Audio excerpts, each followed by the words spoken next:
یضاعف لہ العذاب یوم القیامہ، قیامت کے دن ان کے لیے عذاب دگنا کر دیا جائے گا۔ تو اس سے پہلے بھی کوئی نہ کوئی عذاب ہے کہ نہیں؟ عالم برزخ میں بھی عذاب ہے اور ثواب بھی ہے۔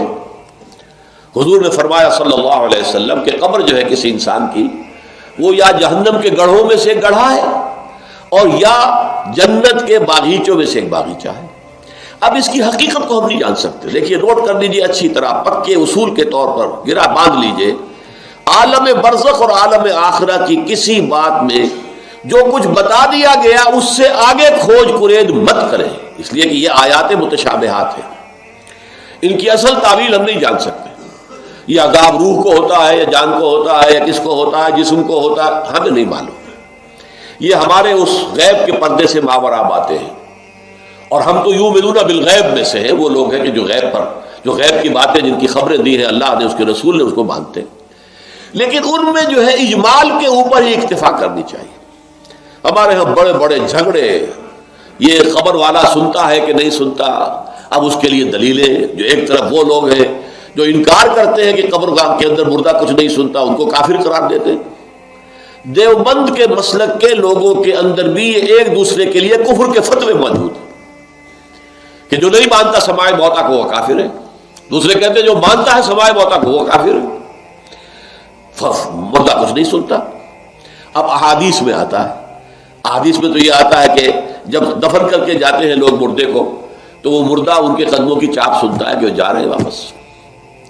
اسی طریقے سے بہت سی احادیث موجود ہیں۔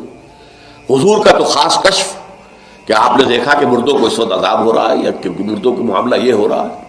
تو یہ ساری چیزیں ہیں، لیکن اس میں جو حل ہے وہ یہ ہے، جو چیز اجمالاً بتا دی گئی ہمیں، چاہے وہ عالم برزخ کی ہو، عالم برزخ بھی ہماری نگاہوں سے پوشیدہ ہے، ہمارے حواس خمسہ سے باہر ہے، اور عالم آخرہ بھی ہمارے حواس خمسہ کی جو بھی رسائی ہے اس سے ماوراء ہے۔ اس میں بس جو بات آ جائے وہ مانیے، اس کی تفصیل میں ہرگز نہ جائے۔ تو معلوم ہوا کہ جب حضور نے فرمایا کہ جنت جو ہے، جو قبر جو ہے، وہ یا تو جنت کے باغیچوں میں سے ایک باغیچہ ہے یا دوزخ کے گڑھوں میں سے گڑھا ہے۔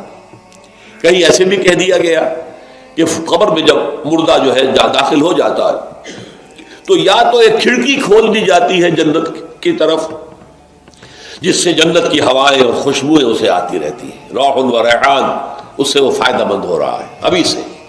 ابھی حساب کتاب تو ہوگا، یوم القیامت کو ہوگا جب اٹھائے جائیں گے۔ اور یا پھر جہنم کی ایک کھڑکی کھول دی جاتی ہے، اس سے وہ لپٹ، اس سے گرمی، یہ وہاں سے جھونکے آتے ہیں۔ تو ہم صرف اتنا ہی مانیں گے۔ اب یہ روح کو ہے یا جسم کو ہے یا عالم برزخ میں قبر پر ہے یا کہیں عالم ارواح کے اندر، واللہ عالم۔ یہ ساری باتیں تو تبھی کھلیں گی جب ہم وہاں جائیں گے، تب حقیقت منکشف ہوگی۔ اس سے پہلے یؤمنون بالغیب ھدی للمتقین الذین یؤمنون بالغیب ویقیمون الصلاۃ ومما رزقناہم ينفقون۔ قرآن مجید کی ہدایت سے استفادے کی شرائط میں سے یہ ہے کہ آپ غیب پر بس ایمان لائیں جو بتا دیا گیا۔